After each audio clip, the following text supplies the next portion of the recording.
আসসালামু আলাইকুম বন্ধুরা, আপনারা সবাই কেমন আছেন? আশা করি আপনারা সবাই ভালো আছেন। তো আজকে আমি আপনাদের সামনে নিয়ে এসেছি রসুনের ভর্তা রেসিপি। তো চলুন বেশি কথা না বলে মূল ভিডিওতে যাওয়া যাক। তো চুলায় আমি আগে থেকে একটা পাত্রে পানি রেখেছি। এই পাত্রে এখন আমি রসুনগুলো ঢেলে দিব। এখন এটা সিদ্ধ করার জন্য অপেক্ষা করব।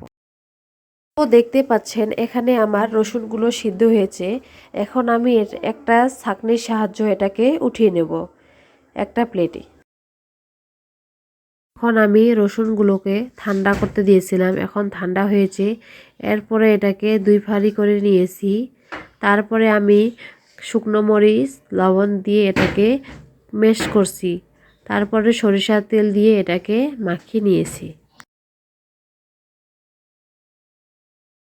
দেখতে পাচ্ছেন এখানে আমার রসুন ভর্তাটা রেডি।